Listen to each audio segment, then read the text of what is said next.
everyone. I'm Sue Annan, and I'd like to welcome you to this session of the TESOL Italy 48th Convention. Your certificate will be available to download from the convention page of the TESOL Italy website after the convention has finished. Our speaker for this session is Antonio Pistillo, and he is just about to talk to you about the role of gamification in English language teaching. Antonio, I'd like to pass it over to you now. Hello, Annan. And I'm going to speak about gamification. I'm an EFL teacher. I've been teaching for more than 20 years in the Italian state school, secondary school, mainly in the middle school, Scuola Media. And at the moment, I am a PhD student at the University of Cordoba, Spain, and I'm investigating the impact of gamification on the teaching of English as a foreign language. Well, if we are ready, I can start showing my presentation. I'm gonna share my screen.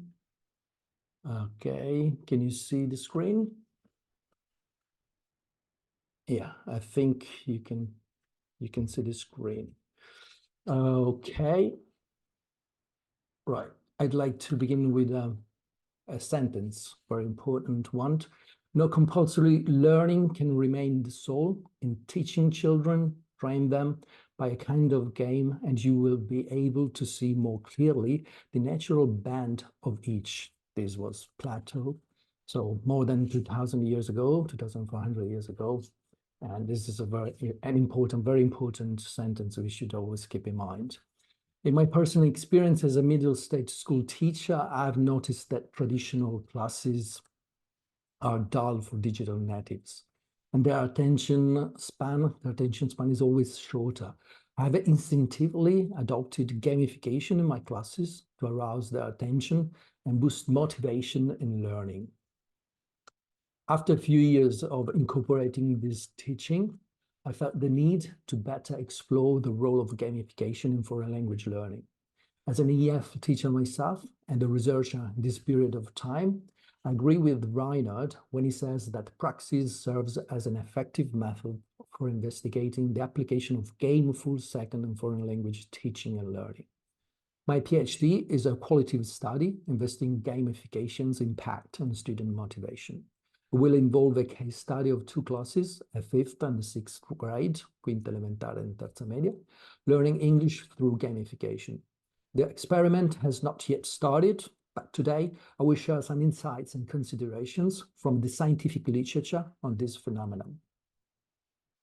I will divide my presentation into the following points: the importance of play, in which I'll explain why play is so important and gamification cannot be neglected in our teaching practice; play and EFL learning, where I'll present the responses to that scientific literature gives on the potential of play for foreign language learning; gamification and motivation, in which I'll highlight the link between gamification and motivation; motivation, where I'll provide some definitions of this psychological concept, focusing mainly on its connection with language learning; self-determination theory, where I'll present this framework that is useful for better framing motivation and for analyzing how gamification can impact motivation; and the conclusions, where I'll summarize the entire presentation. So let's see why play is so important. The importance of games and playing has been self-evident for educators and teachers for thousands of years. As the Dutch historian Huizinga asserts, play is older than culture. But today, we find ourselves in a pivotal intersection of technology and design. This convergence has made games more widespread than ever, and they possess a remarkable capacity to captivate and engage us precisely when we need it most. The modernity has made games, and in particular digital games, even more pervasive in any spheres of our society. Let's see some facts and numbers. In 2018, almost 800 million people were actively playing games. Among Americans aged 13 and older, 64 could be classified as gamers. On average, these gamers dedicate around 8 hours per week to playing games. The video game industry is a global phenomenon, and English serves as the main language. This market has dizzying figures.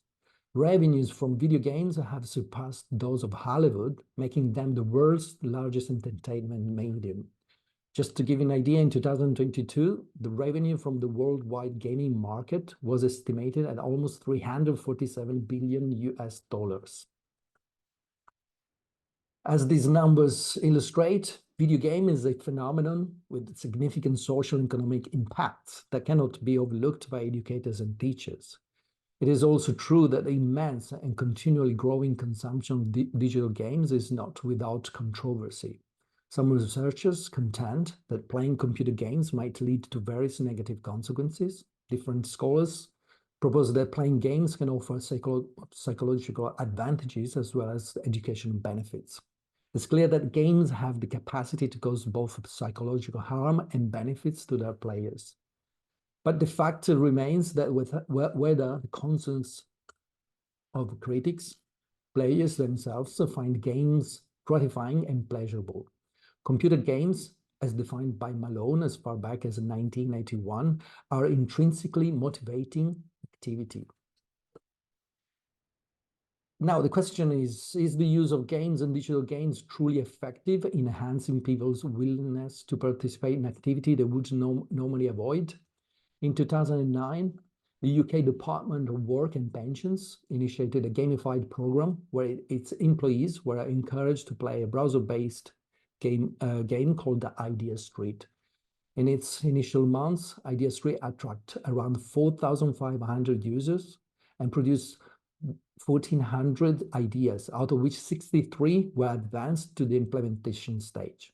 So even if even institutions, governments, even the army, now using the implementation of the game to optimize productivity, even in the intellectual field, this evidently means that there is significant potential.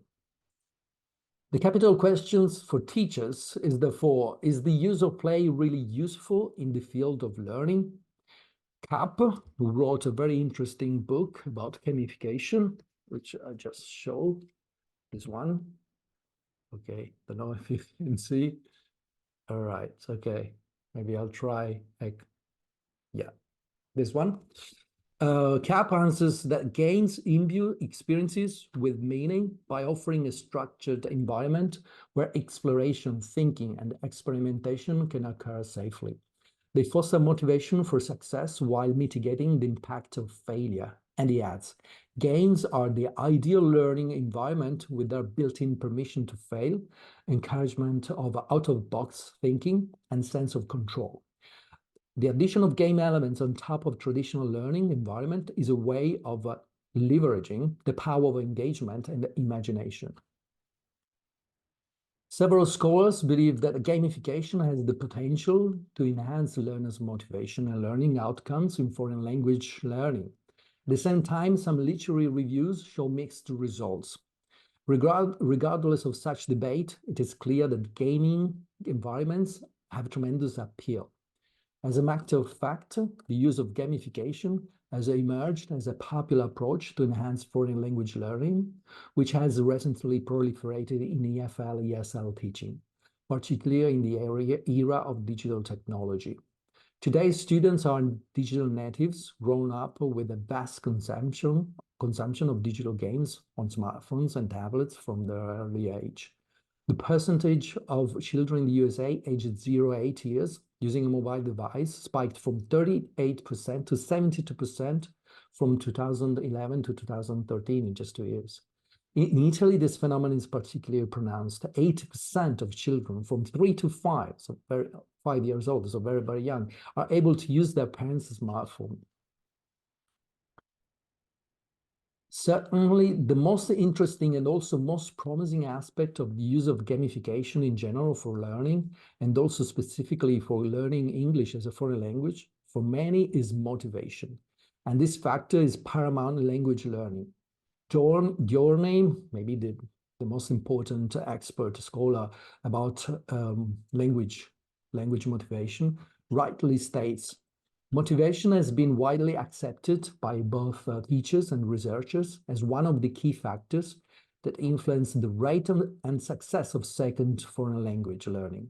Without sufficient motivation, even individuals with the most remarkable abilities cannot accomplish long-term goals, and neither are appropriate curricula and good teaching enough on their own to ensure student achievement. On the other hand, high motivation can make up for considerable deficiencies, both in one's language aptitude and learning conditions.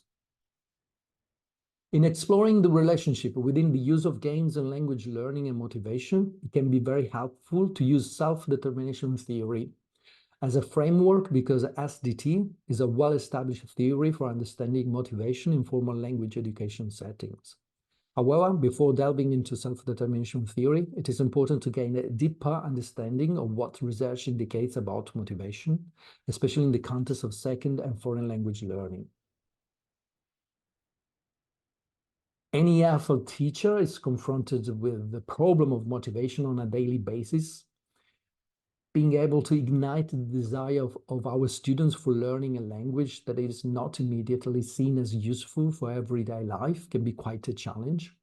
Although everyone agrees on the importance of this factor in many spheres of everyday life, its complexity makes its analysis a very challenging task.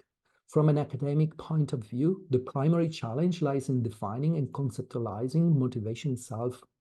Despite the frequent use of the term motivation in educational research settings, it's quite remarkable how little consensus exists in scholarly literature about its precise definition. However, let us try to find some definitions that can help us better frame this phenomenon. Let's see Keller's definition.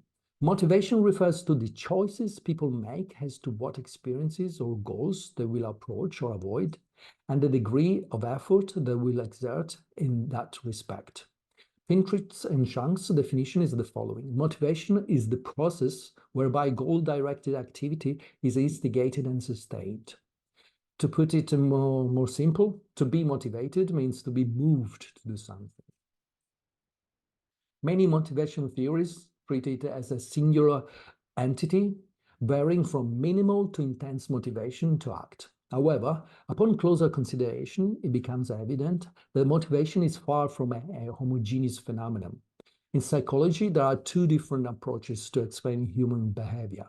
Motivational psychologists often seek the drivers of behavior within the individuals, whereas social psychologists typically view behavior as a result of the social environment. In other words, there are two dimensions to the motivation phenomenon, the internal and the external. Arguably, the most powerful dimension of the whole motivation construct in general is the degree to which learners are intrinsically or extrinsically motivated to succeed in a task.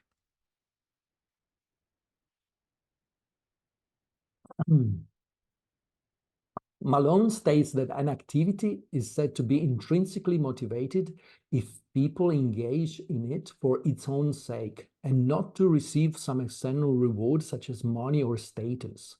It is probably this for its own sake the key to fully understand the idea of intrinsic motivation. In fact, we find it also in a more complete definition by Leppa, which states intrinsically motivated behavior was defined as behavior undertaken for its own sake, for the enjoyment it provides, the learning it permits, or the feelings of accomplishment it evokes. Extrinsically motivated behavior, by contrast, involved actions undertaken in order to obtain some reward or avoid some punishment external to the activity itself. So, given this dual nature of motivation, intrinsic and extrinsic, the spontaneous questions arises as to which of the two is more powerful. Brown and Douglas posit that our expanding collection of resources on motivation heavily supports intrinsic orientations, particularly for long-term retention.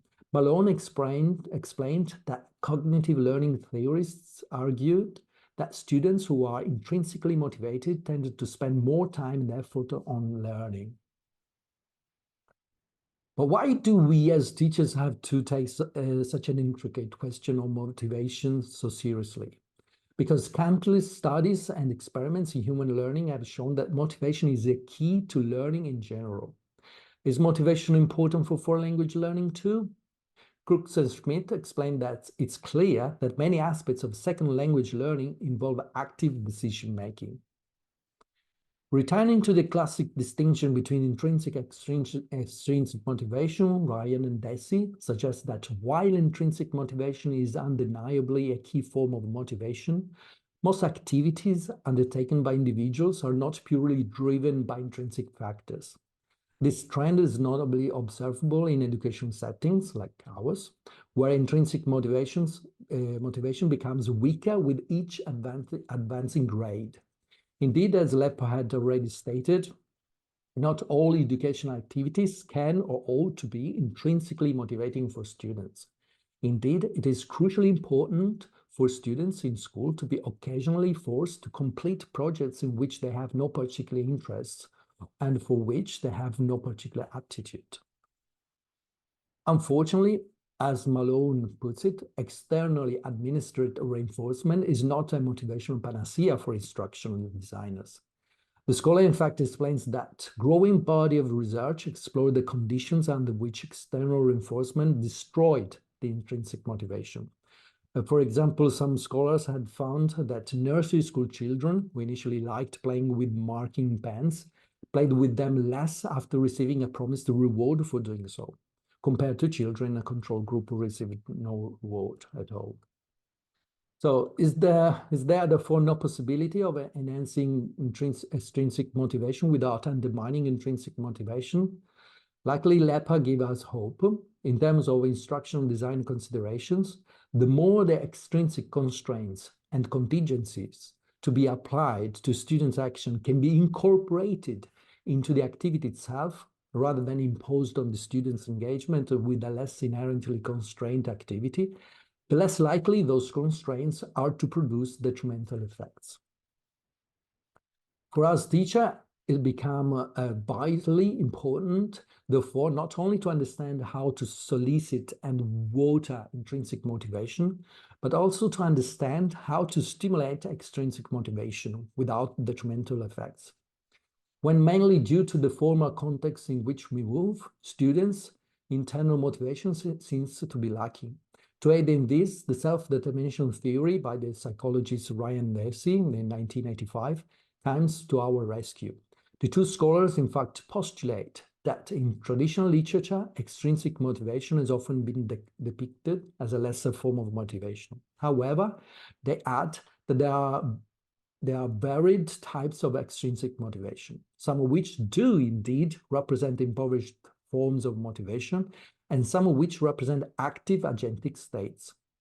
Grasping the various forms of extrinsic motivation and identifying what encourages each type is a critical concern for educators, as they cannot solely depend on intrinsic motivation to promote learning. In fact, frankly speaking, because many of the tasks that educators want their students to perform are not inherently interesting or enjoyable, knowing how to promote more active and volitional versus passive and controlling forms of extrinsic motivation becomes an essential strategy for successful teaching. As we have seen, a widely recognized distinction in motivation theories is between intrinsic and extrinsic motivation. And of the two forms of motivation, the intrinsic one is the most powerful. But this distinction between intrinsic and extrinsic motivation can be reductive, as the same extrinsic motivation can be of different types and have varying degrees of effectiveness. Ryan Deci introduced self-determination theory, further developing the intrinsic-extrinsic motivation concept. Departing from the traditional views of human motivation, which generally perceive motivation as a singular entity, self-determination theory instead emphasizes a range of motivation types, spanning from autonomous to controlled motivation. Autonomous action is characterized by a deep sense of will, agreement, and choice, whereas controlled action is driven by feelings of external compulsion or pressure, whether due to rewards, fear of punishment, ego involvement, or other outside influences. Therefore, in addition to the intrinsic-extrinsic duality, there is a more significant dichotomy for Deci and Ryan. namely the autonomous control dichotomy. But this does not constitute an opposition between the two elements, but more a scale of intensity from more autonomous to more controlled motivation. Traditionally, it's believed that extrinsic motivation can diminish intrinsic motivation. Numerous studies have shown that when students are required to engage in an activity to fulfill an external requirement, like, for example, compulsory school reading, they often lose their inherent interest in that activity.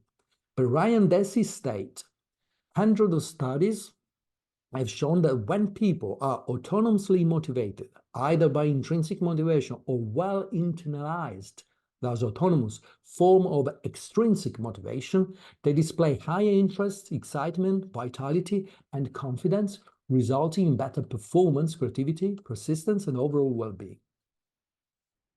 In other words, in specific situations, particularly when they are self-directed and deeply assimilated, external rewards can enhance or even support the growth of intrinsic motivation.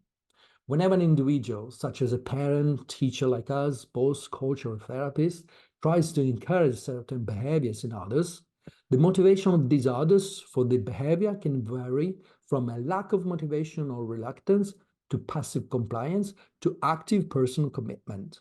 Self-determination theory posits that these varying motivations represent different levels to which the value and control of the requested behavior have been internalized and integrated by the individual.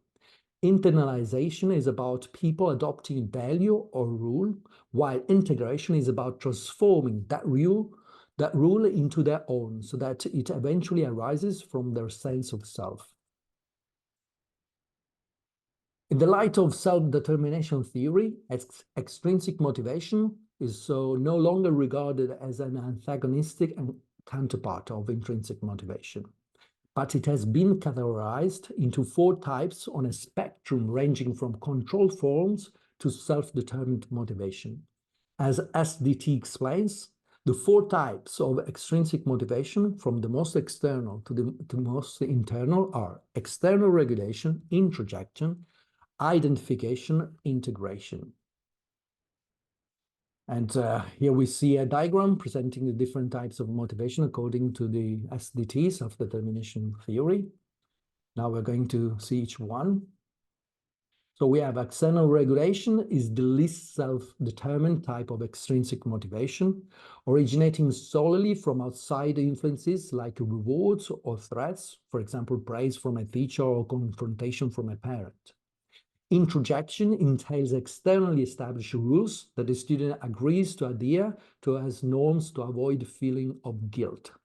Identification happens when an individual participates in an activity because they greatly value, identify with the behavior, and recognize its usefulness. And then we have integration, which encompasses behavior chosen and completely integrated with the individual's other values, needs, and identity, such as someone choosing to learn a language necessary for engaging in the hobbies or interests. Of all forms of extrinsic motivation, this is the closest to intrinsic motivation. As we have seen, the spectrum of regulation goes from the outermost to the innermost, integrated regulation. Ryan Deci called it a process of internalization and integration. Researching achievement behaviors in school-age children revealed that various forms of extrinsic motivation led to distinct experiences and results.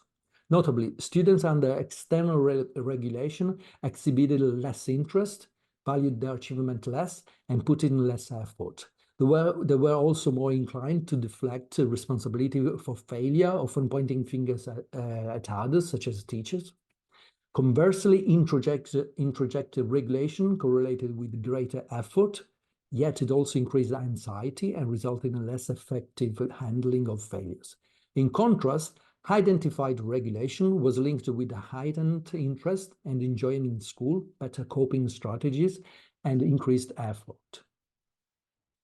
Adopting SDT as a framework to better understand the mechanism of motivation is not only useful for educators in general, but can also be particularly fruitful for foreign language teachers, In fact, numerous scholars suggest that the self-determination framework has several benefits compared to other motivational models used in second language research.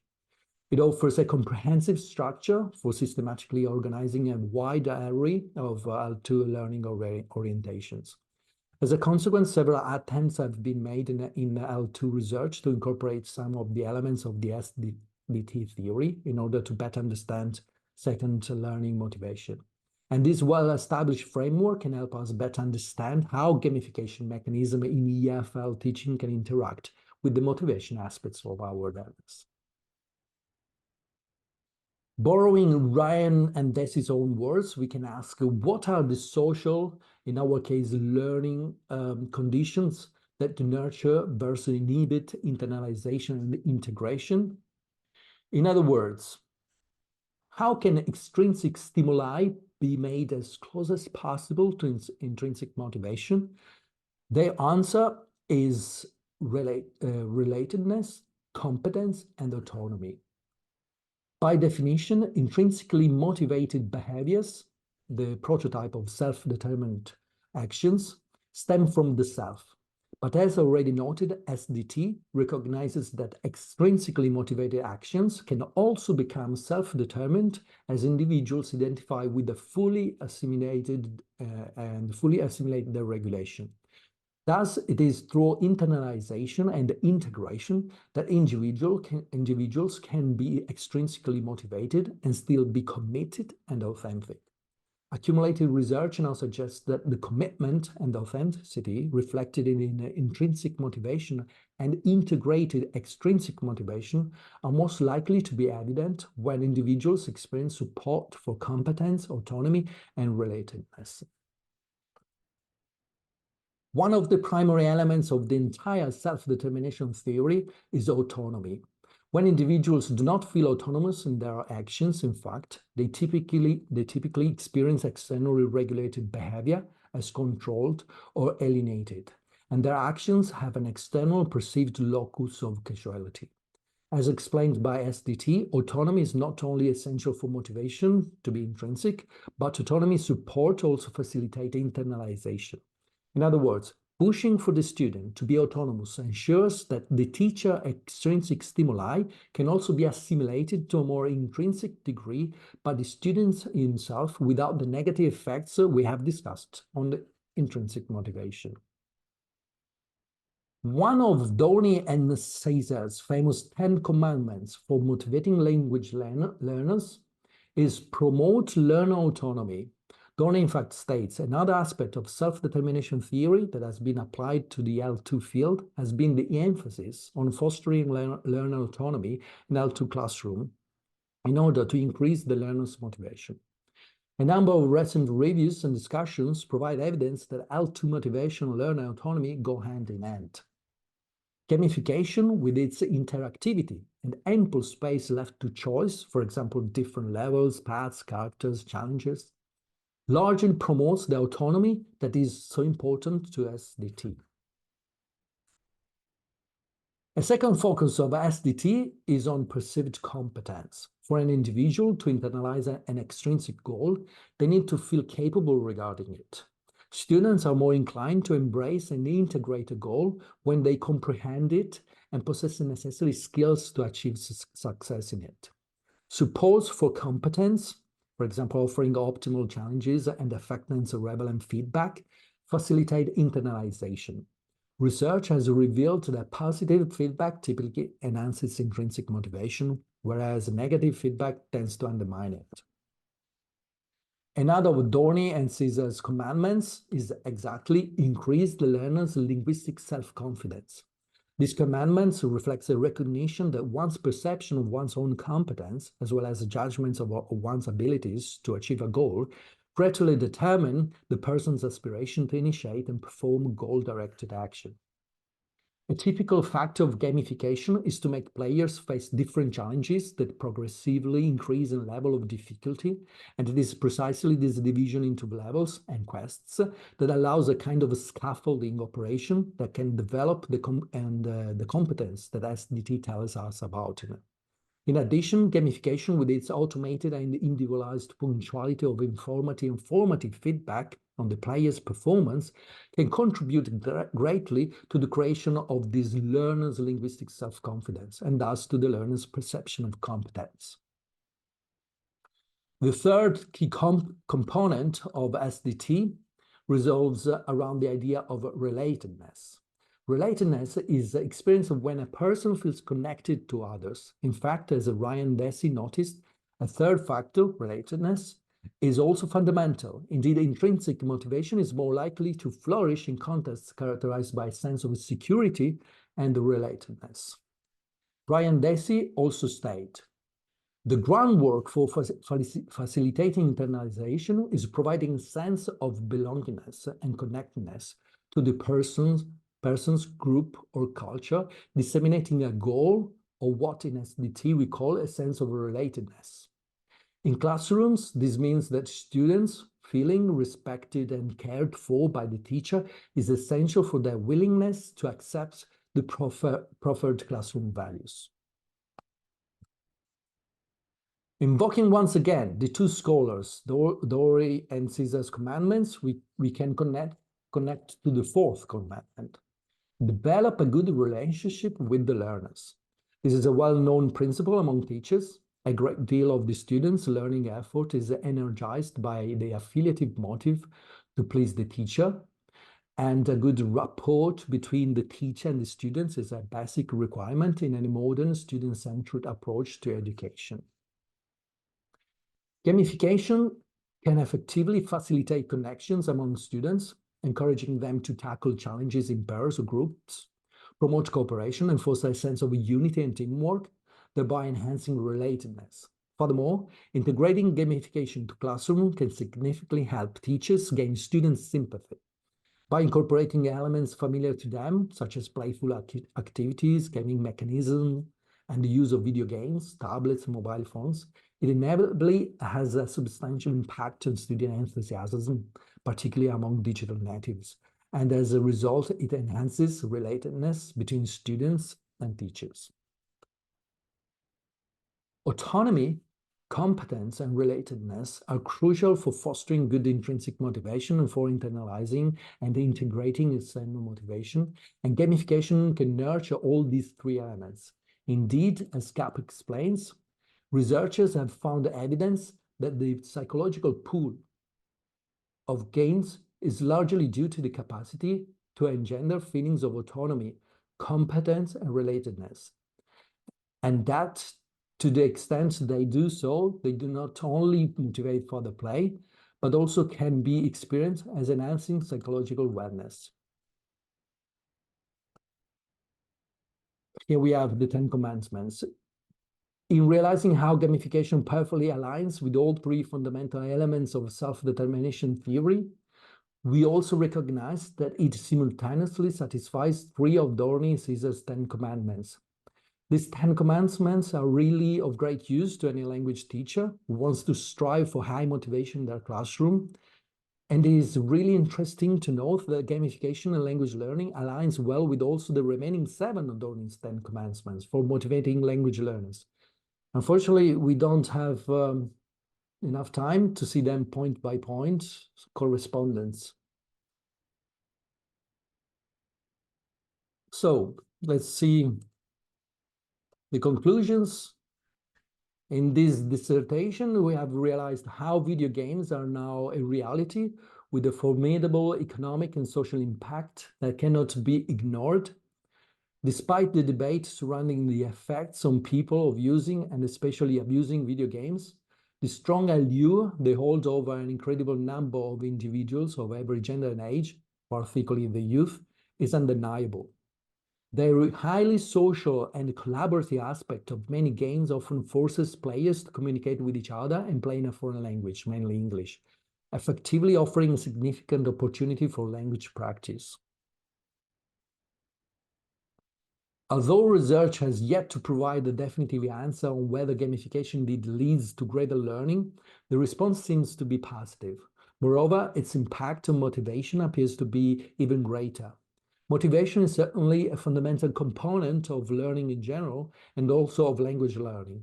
Unfortunately, foreign language motivation is a very complex phenomenon. Self-determination theory can be very helpful in exploring language motivation complexity.